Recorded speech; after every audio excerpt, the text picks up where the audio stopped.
Researchers in Turkey are about to embark on an excavation at the ancient site of Karahan Tepe, and they believe it's much older than Göbekli Tepe, the famous zero point of world history. If you were to ask any professor of history or even a self-respecting armchair archaeologist to name the oldest monument ever discovered, they would have all said Göbekli Tepe. But now, that answer might be Karahan Tepe, and this is creating a lot of excitement in archaeological circles. Karahan Tepe is said to be much older than Göbekli Tepe. Archaeologists have been working at the Karahan Tepe site, which is often called the sister site of Göbekli Tepe, since 1997. The site is located near Yagmulu and roughly 35 kilometers east of the 12,000-year-old Göbekli Tepe site.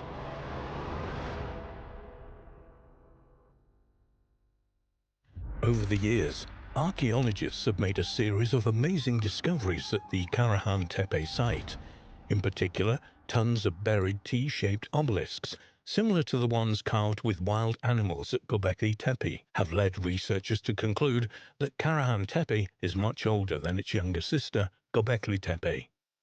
Head of excavations at Karahan Tepe, Dr. Nesmi Karul, said that 12 spots estimated to be in the same period as Göbekli Tepe are now known in the region, one of which is the Karahan Tepe.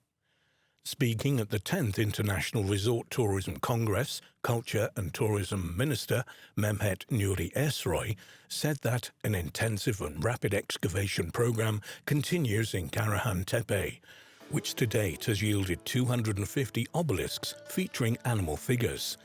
Ersoy claims that planned excavations will prove the settlement at Karahan Tepe will be much older than the 12,000-year-old Göbekli Tepe. A 2016 National Geographic article recounted the fascinating story of the discovery and preservation of Göbekli Tepe. Professor Klaus Schmidt, a German archaeologist who led excavations at the site, argued before he died in 2014 that a vast labor force needed to build the enclosures, and that this construction project pushed people to develop agriculture as a way of providing predictable food and perhaps drink for workers. At the 2015 World Economic Forum in Davos, Switzerland, Turkey's Dogus Group announced that they plan to spend $15 million over the next 20 years in partnership with the National Geographic Society on the Göbekli Tepe site. And Dogus Group chairman Ferit İşsanek said in a press release that the reason so much cash was being spent on Göbekli Tepe was because this prehistoric temple was the zero point in time. Karahan Tepe may well be Göbekli Tepe's older sister. While Göbekli Tepe holds the world record in media headlines and elsewhere as the earliest temple of its type ever discovered, there are several other contenders for this crown in Turkey. According to Jens Nottroff, an archaeologist at the German Archaeological Institute who is working on Göbekli Tepe site, smaller versions of the pillars, symbols and architecture carved into stone at Göbekli Tepe have been found in settlements up to 125 miles away, including Karahan Tepe. Professor Nottroff told National Geographic that Göbekli Tepe probably served the region as a cathedral, and therefore the surrounding sacred sites were like parish churches. The scientist also thinks hunter-gatherers traveled long distances to meet, worship, and help build new monumental structures through vast community projects that included grand feasts to display wealth. Returning to Karahan Tepe, according to a report in Daily Sabah, many more years of excavations and research must be conducted to determine what exactly it was used for. However, while it does happen, scientists seldom make big claims without equally big proof, and in this instance, the researchers think that when they ultimately get to Karahan Tepe's excavation center, it will be much older than 12,000 years. The archaeologists at Karahan Tepe are also convinced that they have a new zero point in world history. The mayor says the site will become a priority in place of Göbekli Tepe, and it will become a new focus of national archaeological and tourist attention. Karahan Tepe is the sister to the enigmatic Göbekli Tepe that sits around 23 miles southeast of Göbekli upon an elevated limestone ridge. It has many striking similarities to Göbekli. Firstly, it consists of T-shaped pillars, 266 of them that mostly form parallel rows. The pillars have relief carvings, and the site appears, like Göbekli, to be deliberately buried under a great artificial mound, although this could be natural, as after 10,500 years of accumulation of dirt, combined with high winds, could have covered it back up. The comparisons do not end there. It also has serpent relief carvings, strange rock indentations, large cut marks, porthole stones, and an unfinished T-shaped pillar still in the quarry, the focus of this article.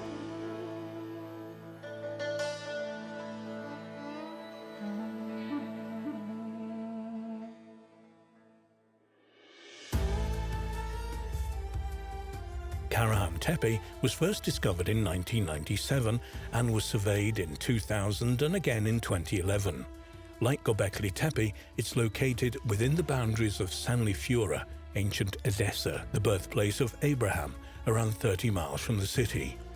It's not an officially recognized tourist site, so they had to plan their trip carefully as it was on private land upon the Tek Mountains.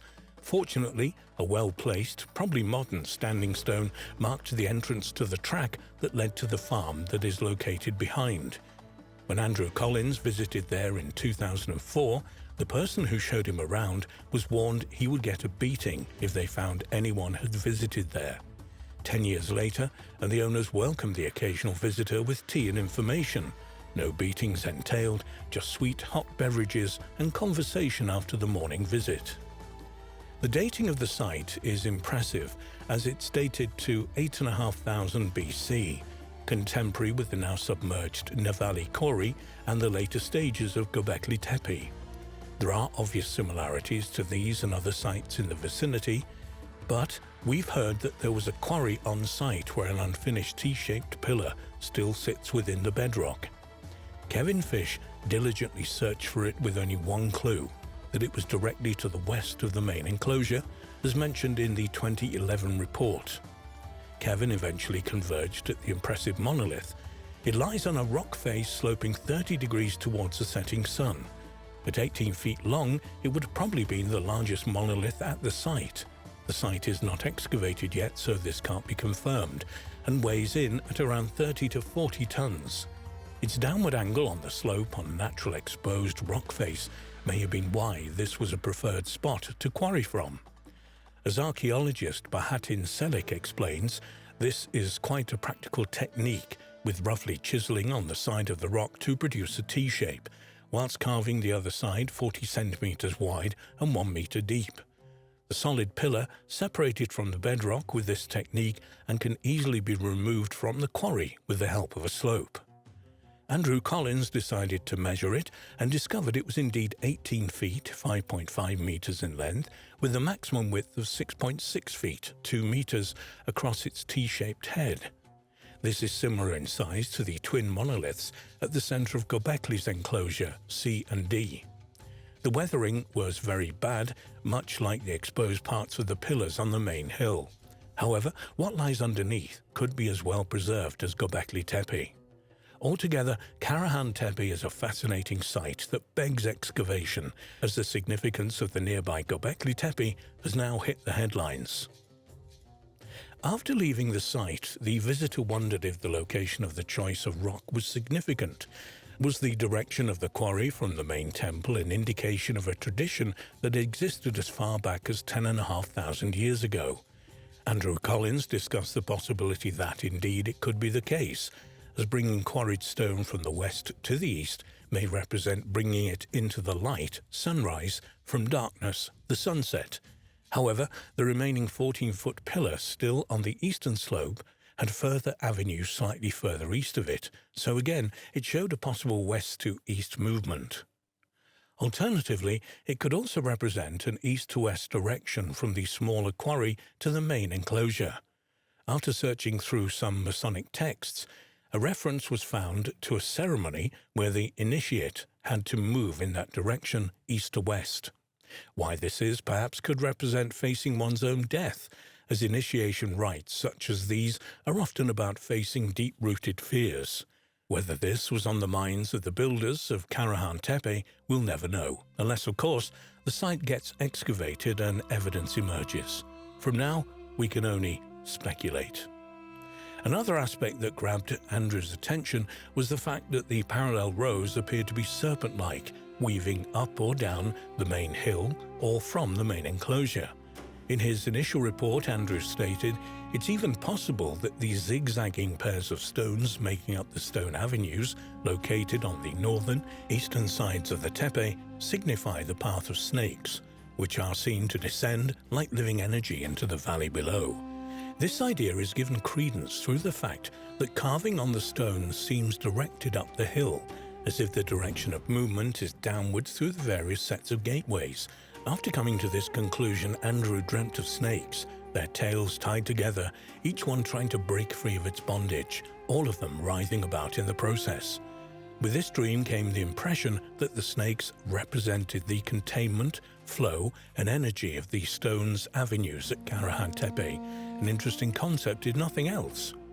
Earth energy springs to mind, as it has been found in Avebury, Brittany and Cornwall that stone avenues mark the path of telluric Earth energy currents, with a crossing point often at the center of the complex, which would naturally congregate on a hilltop.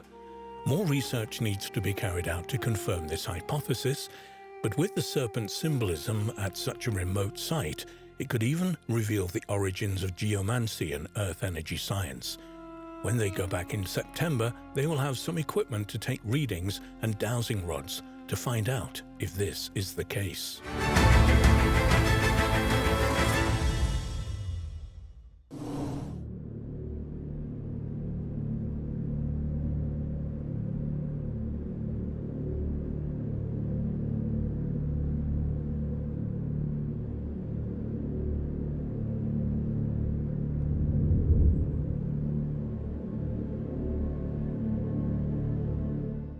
Archaeologists are preparing to launch the third major excavation of an important site on the Jiroft Plain in the Halil River of southeastern Iran. The Konar sandal remains were exposed after flooding in 2001 near Jiroft in Iran. Sheltering by towering, rugged mountains on three sides, this hidden jewel was revealed to be a sprawling Bronze Age urban settlement built by a magnificent kingdom whose existence had been previously excluded from the annals of history. The discovery led some experts to hypothesize that the long-lost Jiroft culture was actually the cradle of civilization before the emergence of Sumer or Mesopotamia. The excavated area in Iran's Kerman province has been named Konar Sandal. Its central feature is a pair of massive burial mounds separated by a distance of approximately 1 mile, 1.6 kilometers, which have been designated as Konar Sandal A, north, and Konar Sandal B, south. The site is located near Jiroft in southeastern Iran. Beneath Mound A, archaeologists found a stone structure they believed was used for religious purposes. Under Mound B, they found the remains of a 2-story fortified citadel anchored to a base that covered more than 33 acres, 13.5 hectares. At the foot of the mounds, deeper digs have revealed the presence of many smaller buildings, and it's believed that similar structures will eventually be unearthed in the space between the two mounds and elsewhere in the subterranean surrounding environment. In addition to the excavated structures, Konar Sandal has also yielded a plenitude of stunningly attractive and finely crafted artifacts, revealing the existence of a culturally sophisticated people who created and resided in an indisputably advanced society. Unlike the first two explorations, which were carried out by international teams, this new excavation will be strictly an Iranian affair, sponsored by the country's Research Institute of Cultural Heritage and Tourism. The demarcation project is aimed to determine the legal boundaries of the prehistorical site, explained the Kerman provincial tourism chief, who referred to the Konar Sandal site as one of the most important Bronze Age cities in Southwest Asia. This is a strong contention, but in fact this assessment may be unduly modest. The first section of the Jiroft Plain site and necropolis was discovered in 2001. Heavy flooding of the Halil River washed away tons of topsoil that had previously covered it, exposing a complex of ancient tombs no one had ever expected to find. Impressive hauls of Bronze Age jewelry, ceramics, tools, drinking cups, board games, and a variety of decorative items inlaid with semi-precious stones were recovered from the unearthed cemetery. Unfortunately, the initial discoverers were looters and antiquities black marketers who stole and sold many valuable artifacts before law enforcement and the military finally arrived to secure the site. After this initial discovery, the first official excavation at Jiroft began in 2003 under the leadership of the Iranian archaeologist Dr. Youssef Majidazeh. It ended in 2007, and he published his team's findings shortly thereafter. Based on radiocarbon dating, the archaeologists concluded that the Jiroft civilization that built the integrated urban complex had reached the peak of its power and prosperity at around the year 2500 BC. However, signs indicated that initial construction on the complex may have begun as long ago as the 5th millennium BC. During this excavation, and during another that was launched in 2014, archaeologists continued to find many valuable and intriguing artifacts inside the mounds and beneath the surrounding landscape. Most notably, they also found 4 tablets inscribed in 2 different languages, one of which was composed entirely of geometrical figures and could not be compared to anything that had been found before. So, just how significant was the discovery of this long-lost, literate kingdom in a bleak, desolate area of Iranian desert? Significant enough to throw the identification of Mesopotamia as the cradle of civilization into question. Jean Perrault, a French archaeologist with previous excavation experience in Iran, was invited to inspect the site and its contents during the earliest stages of the first excavation. When asked to share his impressions, he stated the following: "An area we formerly regarded as resided only by nomads and their cattle was the heart of an incredibly advanced civilization. In this area, people lived with a social hierarchy. These people had an explicit view of the world, which distinguishes them from the Sumerians. Henceforth, we must consider Jiroft as the origin of civilizations and refer to all other civilizations as pre- or post-Jiroft civilization." There may be a bit of hype in this statement, since Sumerian civilization can be traced back at least as far, if not farther, than the Jiroft civilization to the 5th and 6th millenniums BC. But given that Mesopotamia and southern Iran are separated by only 600 miles, 1,000 kilometers, there exists the possibility that the Jiroft civilization shared a common ancestor with the Sumerians, and that perhaps the two split following the chaos, confusion, and destruction caused by the great floods that occurred at the end of the last ice age. At the very least, it's reasonable to assume that the peoples of Mesopotamia would have interacted with their Jiroftian neighbors to the east, perhaps to a significant enough extent that each culture was influencing the development of the other. In fact, many of the artifacts discovered at Konar Sandal are decorated with mythological imagery that seems to link its culture with that of Mesopotamia. The Jiroft civilization specialized in the creation of pottery using a semi-precious mineral known as chlorite, and examples of this pottery containing strikingly similar iconography have been found at various archaeological sites throughout the Middle East and Asia, including sites identified with Bronze Age Mesopotamia.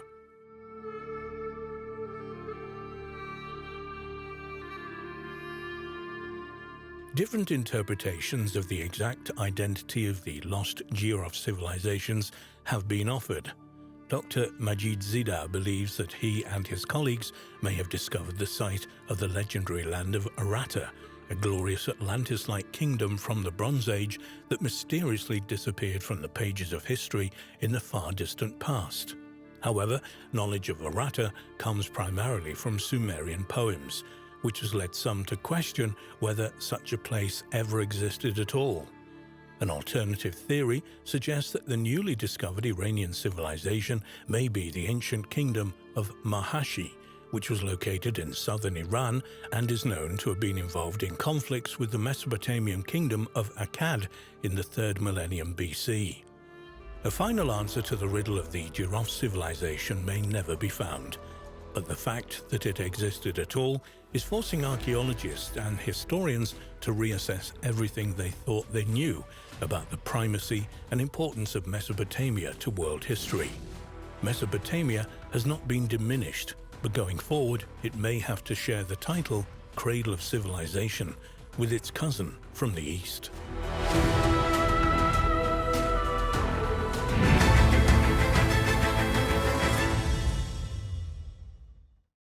Scientists have uncovered decorated artifacts dating from between 40,000 and 75,000 years ago from Tanzania and the southern tip of South Africa that show that man developed the capacity for symbolic thought long before previously believed. The discovery of these artifacts could present huge problems to conventional thinking about human history. The earliest kind of decoration used by humans was probably ochre, which we know was used over 200,000 years ago in the Middle Stone Age and Middle Paleolithic. The earliest evidence of its use in Africa dates back 285,000 years. Ochre is an umbrella term for a range of earthy, iron-rich rocks composed of iron oxides or oxyhydroxides such as shales, sandstones, mudstones, and specularite. In Africa, ochre is still used for protection from the sun and against insects such as mosquitoes. It has also been scientifically proven to inhibit the effect of UV radiation and also has many other uses. Fascinatingly, ochre appears in the archaeological record around the same time as anatomically modern humans and became more frequently used from about 100,000 years ago at many Middle Stone Age sites. One of the most often debated questions in the study of early man is, when did the origins of modern human behavior begin? When and where did our common ancestors first begin to behave in ways similar to ourselves? Although it is well known that Homo sapiens were anatomically modern by 200,000 years ago in Africa, there's never been evidence to support the idea that these humans could be capable of modern behavior. But all that changed with the discovery of the Blombos heads on the 24th of April 2004 by a team of scientists led by Dr. Christopher Henshelwood, a South African archaeologist affiliated with the University of Bergen in Norway and the State University of New York at Stony Brook. The discovery was made at Blombos Cave on the shore of the Indian Ocean 200 miles east of Cape Town. Archaeologists now believe that due to these and other findings, most ancient symbolic traditions in Africa date back at least 100,000 years. Years after these amazing discoveries, new discoveries relating to early Homo sapiens' cognitive abilities are still challenging mainstream views. The archaeological site at Blombos Cave contains Middle Stone Age archaeological deposits, including hearths, bone, stone, marine shells, and sand in discrete layers dated to between 100,000 and 72,000 years ago. This is seen by many researchers as probably the most important period in the early development of modern human behavior. Published results from Blombos Cave indicate that some aspects of modern behavior evolved during the early-late Pleistocene after 100,000 years ago in Africa. Excavations at the cave match recent and older findings from a number of African Middle Stone Age sites that date to this time period. The discoveries at the cave show that people apparently had the intention to make a statement about themselves with jewelry about 30,000 years earlier than any previously identified personal ornaments used by our human ancestors. This was the conclusion of the archaeologists who discovered a collection of tiny shells pierced with holes, as if they had been prepared for stringing as primitive beads. The 41 pea-sized shell beads were uncovered in groups arranged by sizes and shade, each cluster probably representing a single piece of jewelry. According to researchers, the strings of bead represent the oldest, well-dated examples of people making and wearing jewelry. This can be interpreted as further evidence that these people possessed a language capable of sharing the symbolic meanings of these objects. 2 years before the discovery of the beads, Dr. Henselwood reported the discovery of other evidence of possibly complex symbolic thinking by the inhabitants of Blombos Cave, including abstract engravings and finely worked bone tools and weapon points. The shell beads of Blombos Cave were from a small snail-like mollusk, which must have been brought by the group from rivers more than 10 miles away. All the recovered shells from Blombos Cave were carefully pierced around 75,000 years ago using a bone tool to create a keyhole perforation. These were then strung and worn as a personal ornament. Archaeologists discovered signs of repeated rubbing on the beads, a sign that they had been rubbed against one another and against the cord, resulting in discrete use-wear surfaces on each bead. Such patterns of wear are not present on the shells in their natural environment. Microscopic residues of ochre discovered inside some of the beads probably resulted from deliberate coloring by the wearer or perhaps by transfer when worn. Henselwood and other researchers believe that this small but growing record of very early artistic artifacts from Africa are vital evidence that modern behavioral traits, such as the use of external symbols, developed slowly over a couple of 100,000 years, not abruptly after our ancestors emerged from Africa, as some archaeologists have suggested. However, not all researchers agreed with Dr. Henselwood's interpretation that these mysterious artifacts were expressions of a modern type of creativity. Indeed, a few of them have even questioned whether the shells were actually used as beads. Archaeologist Randall White of New York University, for example, does not believe that humans made the holes in the snail shells, saying, "I'm disturbed by the fact that there are no tool traces." Up until the discoveries in Blombos Cave, the earliest African personal ornaments were 13 ostrich eggshell beads from Kenya, dated to 40 to 45,000 years ago. Other, slightly more recent evidence includes a 43,000-year-old perforated teeth from Bulgaria and 41,000-year-old marine beads from Turkey. In 2000, archaeologists reported finding ostrich eggshell beads as well as ochre pencils and fish bones at a site in the Serengeti National Park of Tanzania. The archaeologists were not able to date the two carved donut-shaped pieces of ostrich shell precisely, but they came from the same layer as tools from the African Middle Stone Age between 280,000 and 45,000 years ago. For some reason, the mysterious discovery was not announced until 4 years later, in March 2004, at the Paleoanthropology Society meeting in Montreal. Despite the uncertainty over their exact age, one of the archaeologists who discovered the beads, Curtis Marian, from the Institute of Human Origins and Department of Anthropology at Arizona State University, stated that they were unambiguous examples of symbolic behavior. But why do decorated beads mean that we may have discovered the earliest examples of modern human thinking? Research has shown that symbols cannot exist in isolation, but generally form a part of interlinked systems. Modern human behavior is usually defined as behavior that is caused by socially constructed patterns of symbolic thinking, actions, and communication. The capacity for symbolic thought is not the main defining factor for modern human behavior, but rather it is the use of symbolism to organize behavior that defines us. So, early humans were first behaviorally modern when symbols became an inherent part of their daily lives. In basic terms, this means that people were using the artifacts that they made to organize their social world in a similar way as we do today. Within each group of people, such as those at the Blombos Caves, artifacts may have had meanings that could be understood only by members of that group. A good example is the design of the bead necklace discovered in the cave, which may have carried a significant meaning that was not understood by people outside the group. The findings from Blombos Cave and from Tanzania, and the subsequent reanalysis and excavation of other relevant sites have resulted in a clear change in our understanding of the timing and location of the development of modern human behavior. Archaeologists believe that these discoveries undoubtedly reflect the acquisition of completely modern cognitive abilities by southern African populations at least 100,000 years ago. Although scientists are aware that these are vastly important discoveries in terms of early man, they still seem to be a little reluctant to believe very early dates. Randall White commented, "If the dates hold up, we now seem to be seeing a trail of representational objects that is increasingly older as we move back from Europe into Africa."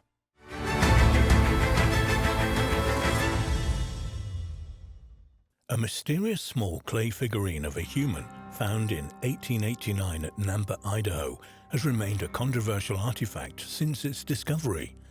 As the figurine was found at a depth of 300 feet in a geological stratum that dates to around 2 million years ago, some researchers believe the culture that created it must have flourished at the same period.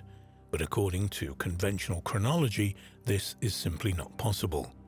In 1887, 5 gentlemen, James A. Pinney, Nathan Falk, Joseph Perrault, John Bernard, and M.A. Kurtz, formed a company to locate artesian water at the new town of Nampa, southwest Idaho.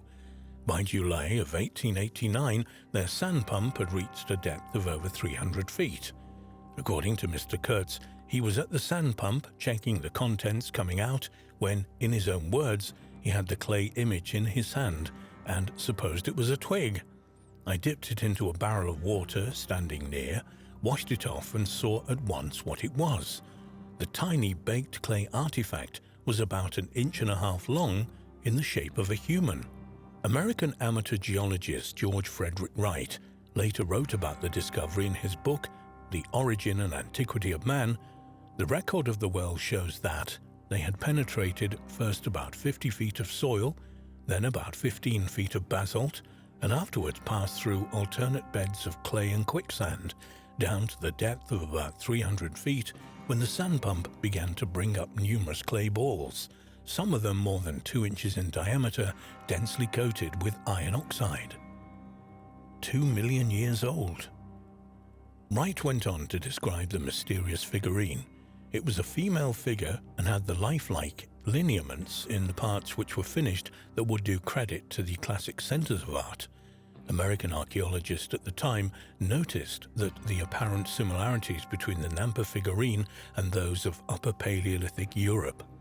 But how had the figure ended up in a geological formation from the Pliocene-Pleistocene transition dating to approximately 2 million years ago?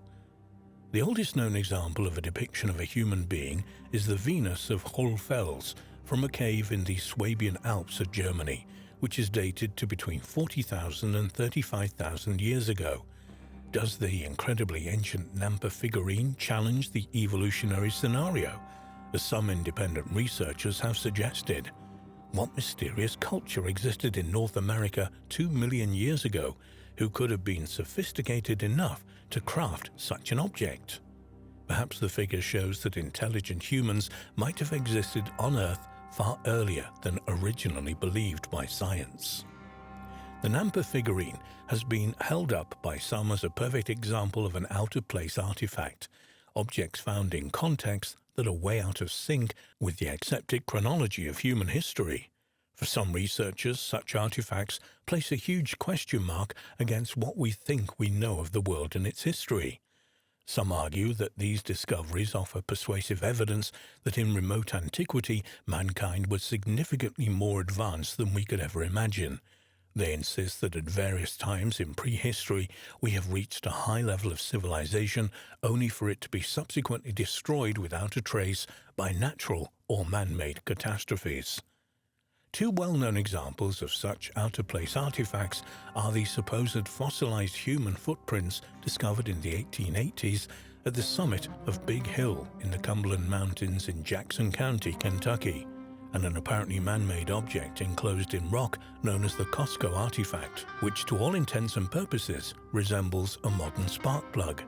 The Kozo artifact was initially believed by some to be more than 500,000 years old and belong to an unknown, impossibly old civilization. However, later research into the object concluded something entirely different.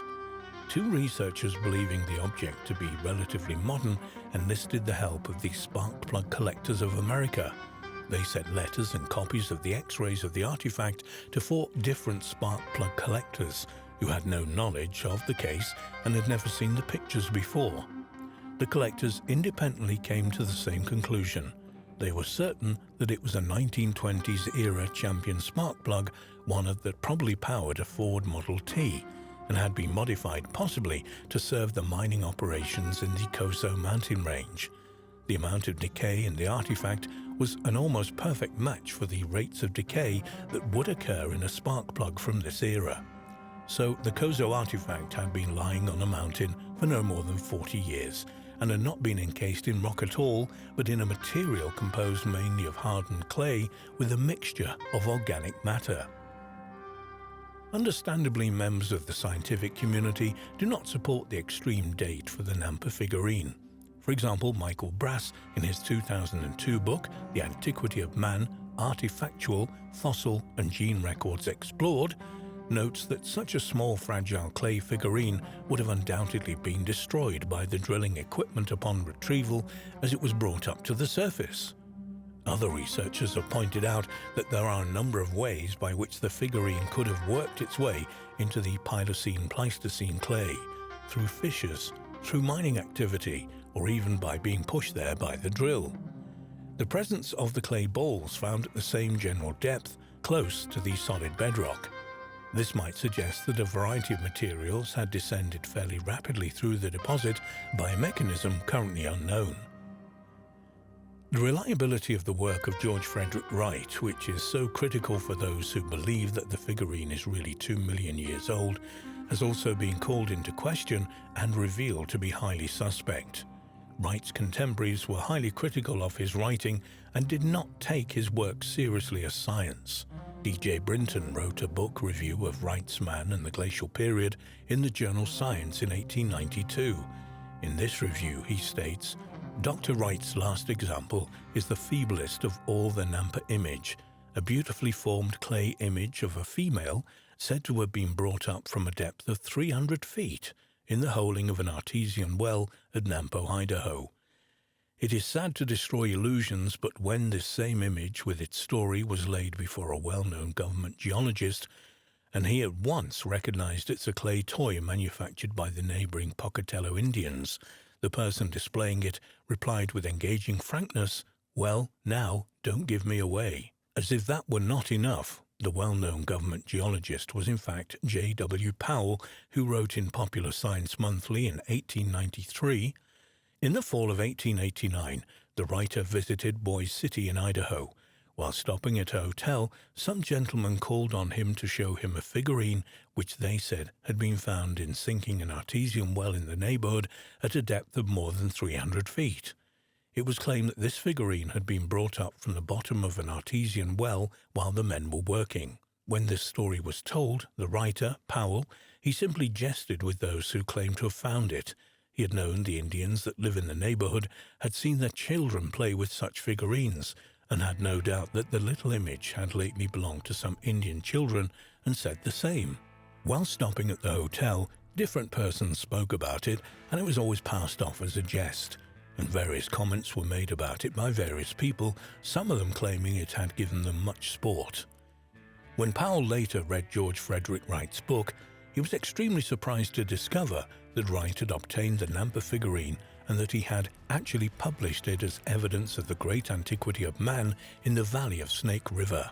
A certain Mr. McGee also attacked the honesty of the supposed discoverers of the ancient artifact, Kurtz and Doofs. In the 1894 second edition of Man and the Glacial Period, George Frederick Wright repeats McGee's assertions. "It is a fact," says McGee, that one of the best-known geologists of the world chanced to visit Nampa while the boring was in progress, and the figurine and the pretty fiction were laid before him. He recognized the figurine as a toy such as the neighboring Indians give their children and laughed at the story, whereupon the owner of the object enjoined secrecy, pleading, "Don't give me away. I fooled a lot of fellows already, and I'd like to fool some more." What does the Nampa figurine represent? In the years since its discovery, a lot of research has been done into the culture of the Native Americans local to the area where the figure was found.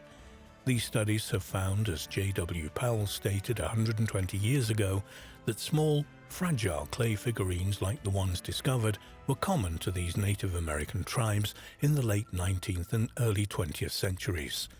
The evidence overwhelmingly points to the Nampa figurine being a hoax, perpetrated at a time when such stunts were popular and people enjoyed their brief notoriety.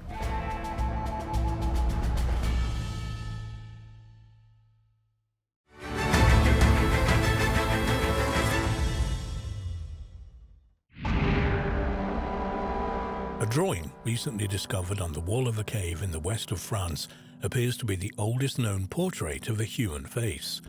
The portrait was drawn with calcium carbonate and used the bumps in the wall to give form to the face. The cave drawing was found alongside a human body and represents the only second time in history that a human body from the Upper Paleolithic period had been found placed in a cave with decorations. It's unclear if the portrait has any connection with the mysterious Venus figurines, small statuettes of female figures found throughout Europe and some parts of Asia, some of which date back 40,000 years. In 2006, it was announced that archaeologists had discovered the earliest known depiction of a human face in the Villeneuve cave system near Bordeaux in western France. The image, which had originally been discovered by a local pensioner, Gérard Jody, was only made public after 6 months of scientific testing and examination by French scientists and archaeologists that dated the drawings to 27,000 years ago, which makes the Villeneuve Grotto one of the oldest sites of rock art in the world. The face is drawn with black calcium carbonate on an already face-shaped rocky mass. 2 pieces of calcite that split are used to form the hair, with 2 black horizontal strokes depicting the eyes. A vertical stroke forms the nose and another horizontal stroke the mouth. The cave also featured other wall decorations, including a negative imprint of a right hand surrounded in black on a wall made by blowing color onto the area once the hand had been placed there, according to experts. Also found inside the same cave was a skeleton of a young man placed on the ground. 2 rib bones from the skeleton were analyzed at a laboratory in Miami, Florida, and dated the skeleton to 27,000 years ago. 5 skeletons of young hyenas were found in nearby parts of the cave system. Just a few months after the world found out about the Villeneuve Grotto find, controversy arose about the claim that it was the oldest representation of a human face. Australian rock art experts questioned the claim, pointing to the wealth of engravings and paintings of man made by early Aborigines. Professor Mike Morwood of the University of New England said, "Some of the earliest rock painting traditions in the Pilbara, the Kimberley, and Arnhem Land date back over 30,000 years ago and include depictions of human figures as well as animals. So while the Villeneuve cave painting is a very significant finding and may be the oldest portrait known in Western Europe, it certainly is not the oldest such artwork in the world." Archaeologist Josephine MacDonald of the University of Western Australia is the author of an academic work entitled Archaic Faces to Headdresses: The Changing Role of Rock Art Across the Arid Zone. She was in agreement with Professor Morwood's opinion that faces in Australian rock art appear to predate the recent French discovery. Certainly, there's some rock art in Australia that is at least 30,000 years old, and it indicates the depiction of faces. Most Australian archaeologists agree the earliest art in Australia was produced before the last ice age, which gives it a significant age. There are some researchers, however, who believe that both the Villeneuve Grotto portrait and the earliest Australian Aboriginal portrait art are predated by small statuettes known as Venus figurines. Venus figurines are a class of distinctive artifacts dating back to the Upper Paleolithic period, roughly between 40,000 and 10,000 years ago. Early 20th century prehistorians, believing that the figurines depicted an ancient model of beauty, named the objects Venus figurines, in references to the Roman goddess of beauty. The figurines were fashioned mainly in the form of stylized representations of females with large breasts and buttocks, and are found over a vast area of Europe and parts of Western Asia. The most famous of these Venus figurines, and until the discovery of the Villeneuve Grotto portrait, is the Venus of Willendorf, found near the town of Willendorf, Austria. The most notable and common type of Venus figurines are small three-dimensional sculptures of voluptuous women, ranging in height from 1.2 inches to more than 15 inches, and carved from a wide range of materials, including serpentine, schist, limestone, steatite, fired clay, ivory, bone, and antler. There are also carved plaques showing similar representations and figurines that apparently show young females. The sizes and proportions of the Venus figurines vary, though the majority follow certain artistic conventions: large breasts and stomach, wide hips and swollen thighs, all probably intended to depict pregnancy. Facial features are usually absent, as are arms, hands and feet, and the heads are relatively small. A few examples have what appears to be braided hair, such as the Venus of Bras-as-Puy and the Venus of Willendorf, and others have been discovered with traces of red ochre on them. Venus figurines were manufactured over a vast period of time, from around 40,000 years ago and up to around 13,000 years ago. The figurines have been discovered from the French Pyrenees to the Siberian plains, mostly from cave and rock shelter sites. Recently, however, a remarkable carved ivory Venus figurine was discovered in Hohlfels Cave in southwestern Germany, which is thought to be the oldest sculpture of a human figure ever found. In fact, it is the oldest undisputed example of Upper Paleolithic art and figurative prehistoric art in general. The 2.4 inches tall figurines date to between 35,000 and 40,000 years ago, belonging to the early Aurignacian, at the very beginning of the Upper Paleolithic, which is associated with the assumed earliest presence of Homo sapiens in Europe. The sculpture was fashioned without a head, like some other examples of Venus figurines, but it does have a carved ring where the head should be, suggesting that it was worn as a pendant. In the opinion of Professor Conard, the various incised lines and markings that cover much of the surface of the figure may represent clothing.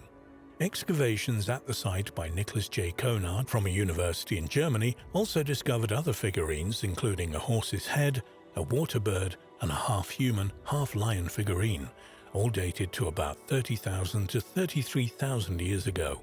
Also found at this remarkable site were worked flint, bone, and ivory, bones of horses, reindeer, cave bear, mammoth, and ibex, as well as a deliberately burned bone. A puzzling artifact, though, is a bird bone flute with 5 finger holes. It was also unearthed in this incredible cave, dating to about 35,000 years ago, which would have made it the oldest handcrafted musical instrument ever discovered. However, subsequent examination of the artifact has persuaded scientists that it is in fact the earliest known instrument for making rope. One intriguing possibility which has been put forward is that the Neanderthals, rather than anatomically modern humans, Homo sapiens, crafted the artifacts at the Hohlfels site. However, although Neanderthals were still living in Europe about 30,000 to 35,000 years ago and are known to have frequented the Hohlfels cave, the archaeological layers in which the Venus figurine and other carvings were found is characteristic of modern humans rather than Neanderthals. A wide variety of interpretations regarding what Venus figurines were meant to represent exist. These explanations range from children's educational material to representations of fertility goddesses. The extreme accumulation of fat around the buttocks depicted on many of the figurines has led some researchers, such as French archaeologist Edouard Piet, to suggest that the figurines are actual physical representations of members of the Ice Age hunting tribes who made them. However, the fact that many Venus figurines depict females who do not possess such a feature would suggest that this theory is at best unproven. A few decades ago, the most popular theory to explain these strange figurines was that they were representations of a worldwide mother goddess cult. The belief, put forward by archaeologist Marija Gimbutas, among others, that Stone Age people worshipped the Earth Mother as a universal deity, has been largely discredited now, though it still has some adherents. In Paleolithic, pre-agricultural hunter-gatherer societies who lived in harsh Ice Age environments where the population did not have quick or easy access to a food supply, the Venus figurines may have suggested a desire for abundancy and security. Though not all examples were rotund or had exaggerated feminine features. The fact that Venus figurines are found over such a wide geographical area indicates that there was a shared understanding among the Paleolithic hunter-gatherer tribes of Europe and Western Asia of a particular aspect of womanhood or a certain type of woman. However, like the vast majority of examples of prehistoric art, we can only guess at the cultural meaning and significance of the Venus figurines to our remote Ice Age ancestors.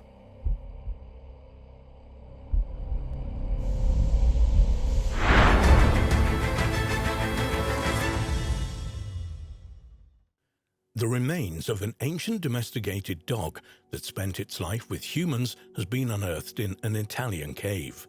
Believe it or not, this ancient domesticated dog is now considered to be Europe's earliest pet dog and might be 20,000 years old. How wolves became wolf-like and then are early friends. The early ancestors of grey wolves, Canis lupus, were a group of carnivores named the creodonts that roamed the northern hemisphere between 100 and 120 million years ago.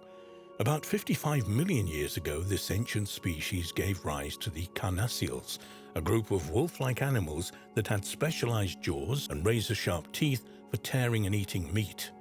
One member of this family, Miakis, is thought to be the common ancestor of all present-day wolves, bears, raccoons, weasels, and dogs.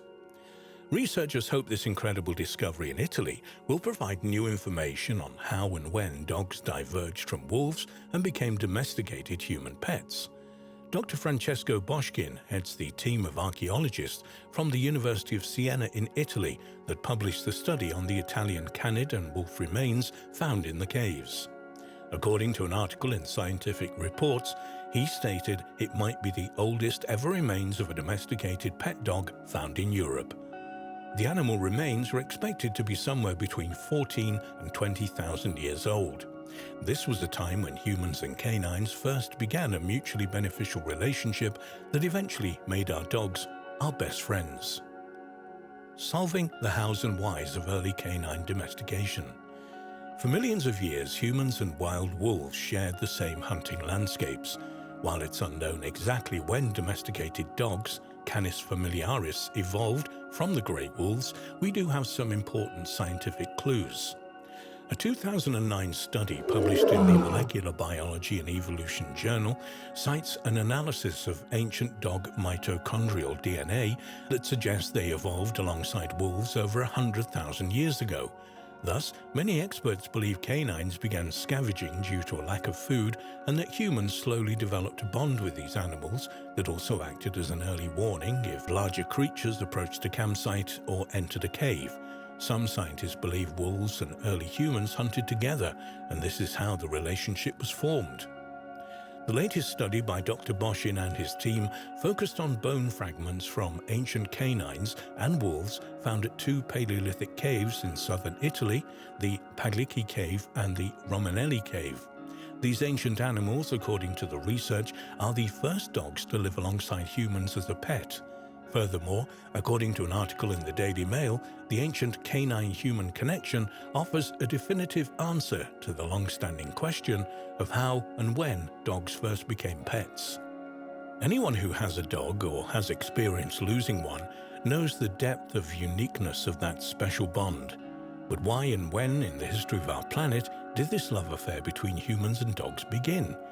Discover the history of dogs and human interaction. The earliest known ancestors of grey wolves, a major figure in the history of dogs, are called creodonts. They roamed the northern hemisphere between 100 and 120 million years ago. By 55 million years ago, these pack-hunting carnivores gave rise to the carnassials, wolf-like animals that had jaws for tearing and devouring meat. One member of this family, known as Miakis, existed between 60 and 55 million years ago and is thought by mainstream scientists to be the common ancestor of all present-day wolves, dogs, bears, and raccoons. About 45 million years ago, up to around 2 million years ago, a massive species known as bear dogs roamed across North America, Europe, Africa, and Asia, sharing hunting plains with Canis lupus, one of the closest relatives to the modern grey wolf. Around 25 million years ago, a species called Cynodictys split in two evolutionary branches, resulting in African hunting dogs and Eurasian wolves and dogs. At this time in North America, the plains were dominated by the fearsome Tomarctus, equipped with razor-sharp claws, a powerful biting jaw, and a long tail for balance while hunting and fighting. Up until 2010, most experts believed domestication occurred about 14,000 years ago, but studies of dog mitochondrial DNA strongly suggest they evolved alongside each other 100,000 years ago. Supporting this new paradigm, in 2009, several ritually buried dog skulls were discovered in a cave in the Czech Republic, which dated to 30,000 BC. Furthermore, in 2011, a Paleolithic dog skeleton dated to 30,000 BC was found biting a large mammoth bone, and its brain had been carefully removed sometime after death, suggesting it held ritual significance. Another dog skull dated to 31,000 BC was found buried with a human body in a cave in Siberia, not only telling archaeologists that the man had domesticated hunting dogs, but they had played an important role within his supernatural belief system. The relationship between humans and dogs was cemented at the dawn of farming, when people realized just how quickly a wolf could be domesticated with starch. Having sharp teeth, strong jaws, and speed, semi-tamed wolves were used to protect small hunting stations, and in return were rewarded with companionship, protection, shelter, and a reliable food source. By 6000 BC, dogs were being trained as effective farming tools and weapons used at times of intertribal fighting, and these inherent ancient skills are still evident today in different dog breeds, for example guard dogs, police dogs, military dogs, sheepdogs, and rat catchers. The rise of organized religions led to the ritualization of dogs, and they were generally associated with the human soul's journey in the afterlife. Canine deities were worshipped in ancient China, Egypt, and South America, where they were carved into statues and temples and featured centrally in mythologies and legends. Evidence of the ritualization of dogs was found in the skeleton of a male husky-like dog that lived 7,000 years ago in Siberia that had worked alongside humans throughout his lifetime, ate human food, and was ritually buried as though it were a human. What is more, a wild wolf was ritualistically buried nearby, perhaps once perceived as protecting human souls on their journey through the afterlife. Around 2000 BC, the Iron Age saw Romans, Egyptians, Greeks, and Britons increasingly using dogs in warfare, blood sports, and violent entertainment. Larger breeds such as the Mastiff and Wolfhound were found to be effective in war, and the ancient Roman history Strabo reported in 38 AD of large British dogs which were bred in their homeland of Britannia to hunt dangerous game as war dogs. In 43 AD, at the Roman conquest of Britain, a procurer called Syneggi was recorded as selecting dogs for exporting to Rome to either compete in the amphitheatre or to join the Roman army as war dogs. He mentioned a wide-mouthed giant dog that surpassed the Roman Molossus dog. What does the future have in store for dogs and us? Today, like in so many aspects of life, dogs have become extremely polarized, and we have specially trained medical dogs that detect cancers and smell when diabetic patients are suffering hypoglycemia, low blood sugars. This is all happening as astronaut dogs are being trained in space programs and search and rescue dogs leap from helicopters and speedboats, not to mention military dogs that can detect explosives and locate injured bodies in places deemed too dangerous for soldiers. A highlight in research for this article was learning that in 1943, during World War II, the American Army began a war dog training program which parachuted puppies into war zones to sniff out enemy tunnels and bunkers. What on earth will dogs be doing in the future? In the modern police and army, dogs that are trained to bite often suffer from broken teeth, which are now being replaced with sharp titanium fangs at a cost of between $600 and $2,000 a tooth. Is this the beginning of a new evolutionary path for canines? Like us, will we soon be able to sync our dogs with our computers and smartphones? In conclusion, the evolution of dogs that has spanned nearly 45 million years is far from complete, and although we have altered its course irreversibly with mass breeding over the last 200 years, so far no other animal has evolved to live alongside humans as harmoniously as dogs have.